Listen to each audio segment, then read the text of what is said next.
পাকিস্তানের যে গোলাম আহমদ কাদিয়ানি, পাঞ্জাবের গুরুদাসপুর এলাকায় তার জন্ম। সে পাপিষ্ট ইতিহাসের এক নরপিশাচ, এক নিকৃষ্ট প্রাণীর নাম হলো গোলাম আহমদ কাদিয়ানি, যে নিজেকে নবী দাবি করেছে। যে নিজেকে কি দাবি করেছে? নবী দাবি করেছে। সে নবীকে কি দাবি করে? শুধু তার একটা কাজ না, সে কখনো নবী দাবি করে, আবার কখনো কখনো বলে আমি মারিয়াম, আবার কখনো কখনো বলে আমি হইলাম ঈসা। বলেন তো, এত কথা কোনো সুস্থ মানুষ বলে না, পাগল হইলেই বলে? কিন্তু এই উপমহাদেশের মধ্যে এখনো অনেক শিক্ষিত মানুষ আছে যাদের মাথায় কুকুর পেশাব করেছে। যেই সমস্ত মানুষেরা মুহাম্মাদুর রাসূলুল্লাহ সাল্লাল্লাহু আলাইহি ওয়াসাল্লামকে নবী পাওয়ার পরেও যারা সন্তুষ্ট না, গোলাম আহমদ কাদিয়ানি নিকৃষ্ট একটা প্রাণীকে আজও যারা নবী স্বীকার করে। কি বলেন, ঠিক কিনা? বোঝা গেল এরা শিক্ষিত না, এরা হলো শিক্ষিত শয়তান, এরা হলো শিক্ষিত শয়তান। গোলাম আহমদ কাদিয়ানি দেখেন নিজেকে নবী দাবি করেছে, তার অনেকগুলো ভুল। নবী দাবি করে, আবার মুসলমান দাবি করে, আবার কি দাবি করে? মুসলমান দাবি করে। আল্লাহ তাআলা এই নরপিশাচকে টয়লেটের ভিতরে 3 দিন পর্যন্ত এভাবে পায়খানা খেতে খেতে সে মারা যায়। নাউজুবিল্লাহ বলেন। আচ্ছা বলেন, যেই নবী পায়খানার ভিতরে মরে সে কোনোদিন নবী হতে পারে না? এভাবে কাফের আর মুশরিক হতে পারে? কাফের আর মুশরিক হতে পারে? দেখেন গোলাম আহমদ কাদিয়ানি যেই কাদিয়ানি সম্প্রদায় সৃষ্টি করেছে, তারা আমাদের দেশে থাকবে, এটা নিয়ে আমাদের কোনো বাধা বিঘ্নতা নাই। এদেশে কাফের থাকে, এদেশে হিন্দু থাকে, এদেশে বৌদ্ধ থাকে, খ্রিস্টান থাকে, সবাই থাকে। তাদেরকে রাষ্ট্রীয় প্রটোকল দেওয়া হয়, রাষ্ট্রীয়ভাবে তাদের নিরাপত্তার ব্যবস্থা দেওয়া হয়। এভাবে মুসলমানেরাও তাদের মন্দির এভাবে কি দেন? পাহারা দেন। খোদার কসম, এদেশে হিন্দু থাকবে, বৌদ্ধ থাকবে, খ্রিস্টান থাকবে, সর্বশ্রেণীর লোকেরা থাকবে, তারা আমাদের ভাই, তাদের সাথে কাঁধে কাঁধ মিলিয়ে চলবো। কিন্তু খোদার কসম, যদি কাদিয়ানিরা নিজেদেরকে মুসলমান দাবি করে, আমার নবীর খতমে নবুয়তকে অস্বীকার করে, আল্লাহর হাবিবের খতমে নবুয়তকে না মানে, খোদার কসম এই মুসলমানের রক্তে 1 ফোঁটা রক্ত থাকতে তাদেরকে এদেশে বসবাস করার সুযোগ দেওয়া হবে না। কি বলেন, ঠিক কিনা? আমরা বলি তোমরা এদেশে থাকো, আমাদের কোনো অসুবিধা নাই, তবে তোমরা অমুসলিম পরিচয়ে থাকবা। কি পরিচয়ে? অমুসলিম পরিচয়ে থাকবা। তোমরা কাদিয়ানি পরিচয়ে থাকবা, কোনো মুসলমান পরিচয়ে থাকতে পারবা না। ওয়ালাকির রাসূলুল্লাহ মুহাম্মাদুর রাসূলুল্লাহ সাল্লাল্লাহু আলাইহি ওয়াসাল্লামের 1 নাম্বার পরিচয় হলো তিনি হলেন আল্লাহ তাআলার রাসূল। তিনার 1 নাম্বার পরিচয় কি? তিনি আল্লাহ তাআলার রাসূল। তিনার 1 নাম্বার পরিচয় হলো তিনি আল্লাহ তাআলার রাসূল।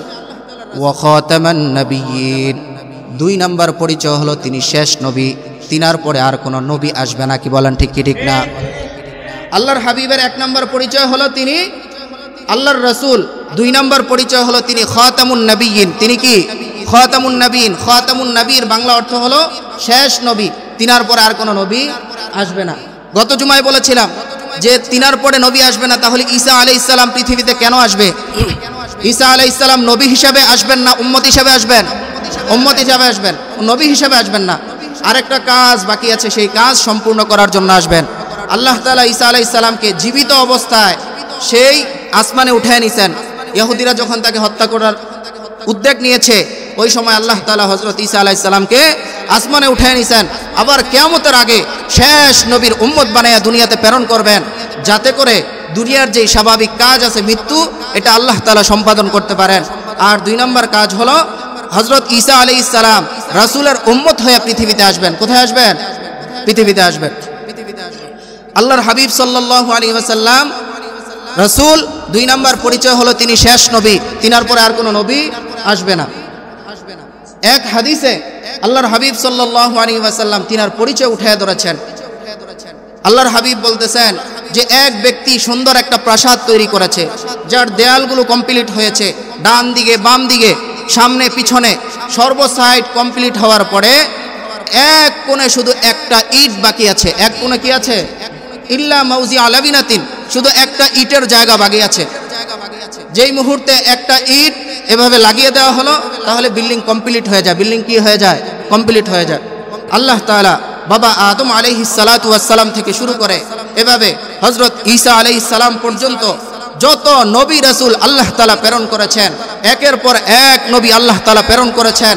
আল্লাহ তাআলা সর্বশেষ আমার আপনার নবী মুহাম্মদুর রাসূলুল্লাহ সাল্লাল্লাহু আলাইহি ওয়াসাল্লামকে প্রেরণ করার মাধ্যমে ওই যে বিল্ডিংয়ের একটা ইট বাকি ছিল, আল্লাহর হাবিব বলতেছেন ওই একটা ইট, এটা আল্লাহ তাআলা বিল্ডিং পরিপূর্ণ করার জন্য যে ইট দরকার ছিল, আল্লাহ তাআলা আমি মুহাম্মদুর রাসূলুল্লাহ সাল্লাল্লাহু আলাইহি ওয়াসাল্লামকে পাঠায়া নবুয়তের সর্বশেষ যে ইটটা বাকি ছিল, সেই নবুয়তের যেই দরজা আমি মুহাম্মদুর রাসূলুল্লাহর মাধ্যমে বন্ধ করে দিয়েছেন। সুবহানাল্লাহ। আমি মুহাম্মদুর রাসূলুল্লাহর মাধ্যমে নবুয়তের দরজা কি করে দিয়েছেন? বন্ধ করে দিয়েছেন। আল্লাহর হাবিব বলেছেন যে আমার ইন্নাহু সায়াকুনু ফি উম্মতি সালাসুনা দাজ্জালুনা কাযাবুনা, আমার উম্মতের মধ্যে অচিরেই প্রায় আরো 30 জন মিথ্যা নবুয়তের দাবিদার বের হবে। হে আমার উম্মত, মনে রেখো, এই কথা মনে প্রাণে গেঁথে রাখো, আন্নাহুম কুল্লুহুম ইয়াজআমু আন্নাহু নাবিয়্যুন, এদের প্রত্যেকেই ধারণা করবে এরা নবী। শোনো আমার উম্মতেরা, ওয়া আনা খাতামুন নাবিয়্যিন লা নাবিয়্যা বাদি, আমি শেষ নবী, আমার পরে আর কোনো নবী পৃথিবীতে আসবে না। চিল্লায় বলেন আল্লাহু আকবার। সুতরাং কেউ যদি দাবি করে আল্লাহর হাবিবের পরে আমি নবী, সে কি মুসলমান না কাফের? কেউ যদি বলে করে আমি শেষ নবী মানি না, আমি শেষ নবী মানি না, সে মুসলমান না কাফের? কেন কাফের? ওই সূরাতুল আহজাবের 40 নম্বর আয়াতে কারিমা অস্বীকার করার কারণে সে কাফের। সে কি কাফের? আল্লাহর হাবিবের জমানায় দুইজন, একটা হলো মুসাইলামাতুল কাজ্জাব, 2 নম্বর হলো আসওয়াদে আনাসি, এভাবে কি করেছেন? মিথ্যা নবুয়তের দাবিদার হয়েছেন।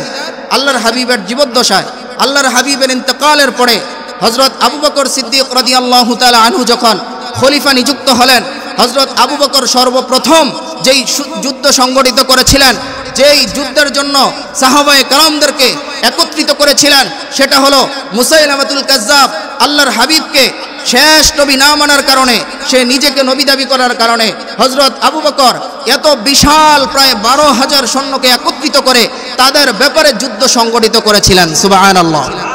ওই যুদ্ধে মুসলমানদের একটা বিরাট অংশ শহীদ হয়েছেন। এর কারণ হলো যে মুসাইলামাতুল কাজ্জাব আল্লাহর হাবিবকে শেষ নবী মানে নাই, সে নিজে নবুয়তের দাবিদার হয়েছিল। সে নিজে কি হয়েছিল? সে এত বড় পাপিষ্ঠ ছিল যে তার উম্মতেরা বলা বলি করত যে মুসাইলামা, আমরা তো দেখি মুহাম্মদুর রাসূলুল্লাহ যেই বাগান দিয়ে হাঁটে, ওই বাগানের মধ্যে যদি এভাবে ফল না থাকে, আল্লাহর হাবিবের বরকতে বাগানে ভরপুর ফল আল্লাহ তাআলা দান করেন। সুবহানাল্লাহ। মুহাম্মদুর রাসূলুল্লাহ সাল্লাল্লাহু আলাইহি ওয়াসাল্লাম যেদিকে যায় ওদিকে শুধু বরকত আর বরকত। তো তোমার থেকে এই পর্যন্ত কোনো বরকত দেখতে পাইলাম না। কয় ঠিক আছে, আমি তো সবেমাত্র নবী হইলাম। এরপরে একদিন বাগান দিয়ে গেছে, যেই খেজুর সবেমাত্র ধরা শুরু হয়েছে, সব খেজুর পচে একেবারে নিচে পড়ে গেছে। নাউজুবিল্লাহ। কয় এটা কেমন নবী পাইলাম যে মুহাম্মদুর রাসূলুল্লাহ বাগান দিয়ে গেলে এভাবে ফল কি হয়, আরো ভালো হইতে থাকে, সব জিনিসে বরকত আসতে থাকে। আর এমন কপাল পোড়া নবী পাইলাম যেটা বাগান দিয়ে গেলে ফল সব এভাবে নষ্ট হয়ে যায়। ফল কি হয়ে যায়? নষ্ট হয়ে যায়। তার ধারাবাহিকতায় এভাবে পাকিস্তানের যে একজন, যে গোলাম আহমদ কাদিয়ানি, পাঞ্জাবের গুরুদাসপুর এলাকায় তার জন্ম, সে পাপিষ্ট ইতিহাসের এক নরপিশাচ, এক নিকৃষ্ট প্রাণীর নাম হলো গোলাম আহমদ কাদিয়ানি, যে নিজেকে নবী দাবি করেছে। যে নবীকে নিজেকে কি দাবি করেছে? নবী দাবি করেছে। সে নবীকে কি দাবি করে? শুধু তার একটা কাজ না, সে কখনো নবী দাবি করে, আবার কখনো কখনো বলে আমি মারিয়াম, আবার কখনো কখনো বলে আমি হইলাম ঈসা। বলেন তো, এত কথা কোনো সুস্থ মানুষ বলে না, পাগল হইলেই বলে? কিন্তু এই উপমহাদেশের মধ্যে এখনো অনেক শিক্ষিত মানুষ আছে যাদের মাথায় কুকুর পেশাব করেছে। যেই সমস্ত মানুষেরা মুহাম্মদুর রাসূলুল্লাহ সাল্লাল্লাহু আলাইহি ওয়াসাল্লামকে নবী পাওয়ার পরেও যারা সন্তুষ্ট না, গোলাম আহমদ কাদিয়ানি নিকৃষ্ট একটা প্রাণীকে আজও যারা নবী স্বীকার করে। কি বলেন, ঠিক কিনা? বোঝা গেল এরা শিক্ষিত না, এরা হলো শিক্ষিত শয়তান। এরা হলো শিক্ষিত শয়তান। গোলাম আহমদ কাদিয়ানি দেখেন নিজেকে নবী দাবি করেছে, তার অনেকগুলো ভুল। নবী দাবি করে, আবার মুসলমান দাবি করে, আবার কি দাবি করে? মুসলমান দাবি করে। আল্লাহ তাআলা এই নরপিশাচকে টয়লেটের ভিতরে 3 দিন পর্যন্ত এভাবে পায়খানা খেতে খেতে সে মারা যায়। নাউজুবিল্লাহ বলেন।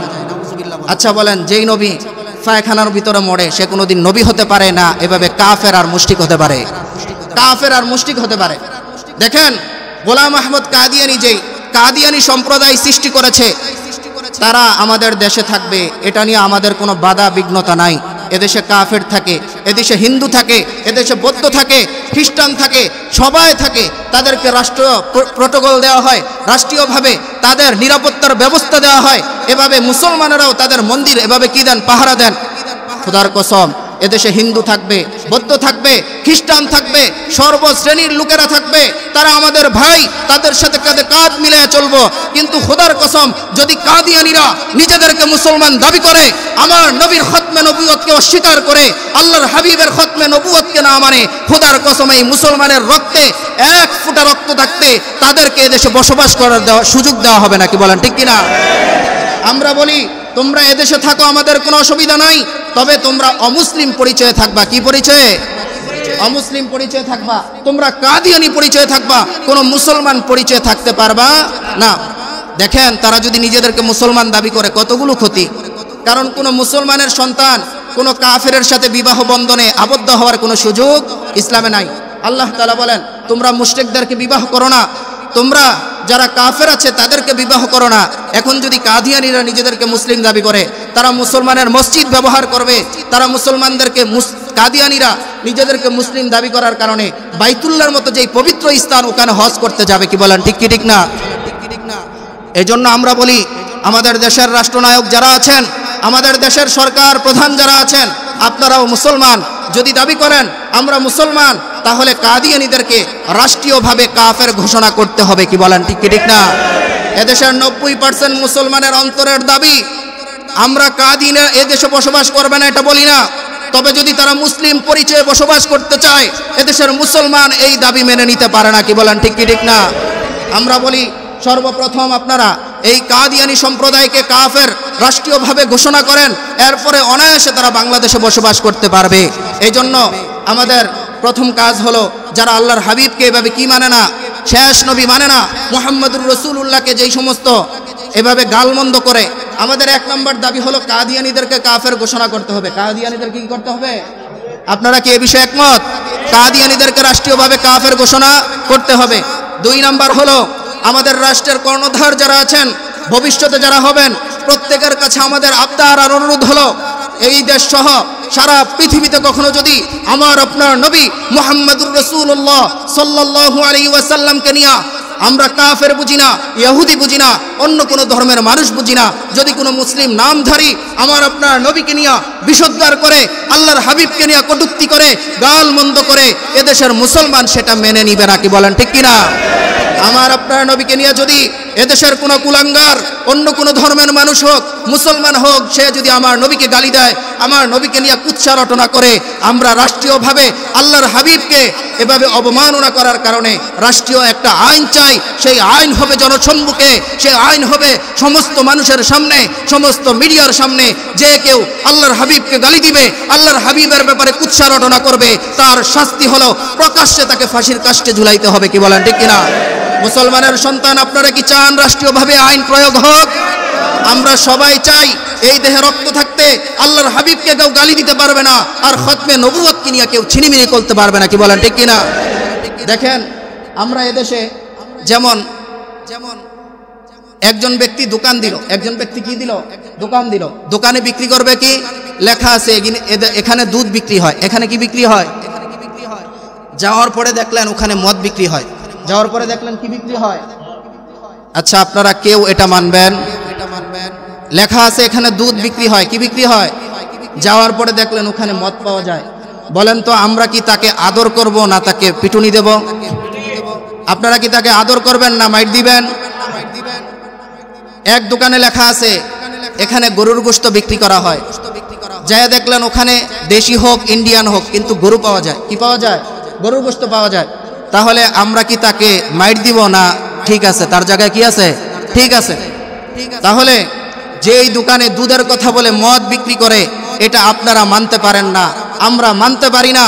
কাদিয়ানী সম্প্রদায় যারা নিজেদেরকে মুসলমান দাবি করে, অথচ তাদের ভিতরে কুফরি মতবাদ আর কুফরি আকীদা, যার মাধ্যমে সরল প্রাণ যেই সমস্ত মুসলমান আছে তাদেরকে ধোঁকা দিচ্ছে, তাদেরকে ঈমান থেকে দূরে সরিয়ে দিচ্ছে।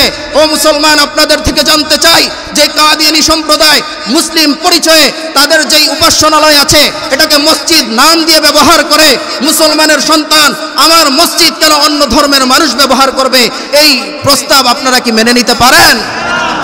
আমরা মুসলমানরাই একমাত্র মসজিদ ব্যবহার করব, কারণ হলো হিন্দু সম্প্রদায় তাদের গির্জার নাম কোনোদিন মসজিদ দেয় না, খ্রিস্টান সম্প্রদায় তাদের যে উপাসনালয় আছে ওইটার নাম মসজিদ ব্যবহার করে না। একমাত্র নাপাক, একমাত্র এভাবে নিকৃষ্ট একটা পারির নাম হলো কাদিয়ানী সম্প্রদায়, যারা এভাবে কাফের মুশরিক হওয়ার পরেও মুসলমানদের মসজিদ নাম ব্যবহার করে। কি বলেন ঠিক কিনা? সুতরাং আমরা বলতে চাই রাষ্ট্রের সরকারের কাছে সামনে 15 তারিখ আগামীকালকে আল্লামা মধুপুরী পীর সাহেবের নেতৃত্বে এভাবে সোহরাওয়ার্দী উদ্যানে এক বিশাল গণসমাবেশের আয়োজন করা হয়েছে। নবীর উম্মতদেরকে দেখতে চাই যার ভিতরে ঈমান আছে, যার ভিতরে নবীর মুহাব্বত আছে, কে কে ওই সোহরাওয়ার্দী উদ্যানে উপস্থিত থাকবেন ইনশাআল্লাহ হাত উঠায় দেখার। অনেকে উঠায় না, এটি নবীর মুহাব্বত নাই। আপনারা নবীর মুহাব্বত নাই তাহলে উঠান, হাত উঠান, আল্লাহ তাআলা কবুল করেন, সকলে বলি আমিন। আপনাদের মহব্বত থাকলে অবশ্যই রাসূলের শানে কি করতে হবে? হাত উঠাইতে হবে। আল্লাহর হাবিবের মহব্বত যদি থাকে, আল্লাহর হাবিবের যদি শাফায়াত পেতে চায়, তাহলে যত পদ্ধতি অবলম্বন করা দরকার সেই পদ্ধতি অবলম্বন করার মাধ্যমে, যেহেতু এটা গণতান্ত্রিক দেশ, এটার দাবি আদায় করতে হলে সমাবেশ লাগবে, মিছিল লাগবে, মিটিং লাগবে। কি বলেন ঠিক কিনা? আমরা কি নবীর শানে এগুলো করতে রাজি আছি না নাই? আমরা নিজেদেরকে আমি সুন্নি বুঝি না, ওয়াহাবি বুঝি না, কোনো ধর্মের মানুষ বুঝি না, রাজনীতিক কোনো পরিচয় বুঝি না। প্রত্যেকটা মানুষের ইমানের দাবি হলো খতমে নবুয়তের ডাক যেখানে আসবে, খতমে নবুয়তকে চুমা খাওয়া, খতমে নবুয়তকে ভালোবাসা, এটা ইমানের দাবি। কি বলেন ঠিক কিনা? আর কেউ যদি বলে আমি খতমে নবুয়তকে ভালোবাসি না, নবীকে ভালোবাসি না, আপনি মুসলমান নামদারি, মুসলমান হয়ে লাভ নাই। আপনি গির্জায় যায় উপাসনা করেন। গির্জায় যায় কি করেন? হিন্দুরা যেমন সিঁদুর লাগে এভাবে নাচ গান করে, বিভিন্ন মূর্তির উপাসনা করে, আপনি এটা করতে পারেন। কারণ হলো মুহাম্মদুর রাসূলুল্লাহকে নবী না মানলে, শেষ নবী না মানলে কেউ মুসলমান হয় না, সে কাফের আর মুরতাদ হয়। কি বলেন ঠিক কিনা? এজন্য আমরা মুসলমান দলমত নির্বিশেষে প্রত্যেকের দাবি এবং প্রত্যেকের কথা একটাই থাকবে, মুহাম্মদুর রাসূলুল্লাহ আল্লাহর রাসূল। 2 নম্বর হলো তিনার পরিচয় হলো তিনি শেষ নবী, তিনার পরে আর কোনো নবী আসবে না। যারাই মিথ্যা নবুয়তের দাবিদার হবেন, এই প্রত্যেকটা হবে মিথ্যাবাদী আর ধোঁকাবাজ ছাড়া আর কিছুই নয়। কি বলেন ঠিক কিনা? এজন্য প্রিয় ভাইয়েরা, আমরা প্রস্তুত হই রাসূলের মুহাব্বতে। যেখানে ডাক আসবে, যদি রাজপথে একদিন নয়, 2 দিন নয়, শত শত দিন যেতে হয়, আমরা যেতে রাজি আছি তো ইনশাআল্লাহ। আল্লাহ তাআলা আমাদেরকে তৌফিক দান করেন, সকলে বলি আমিন।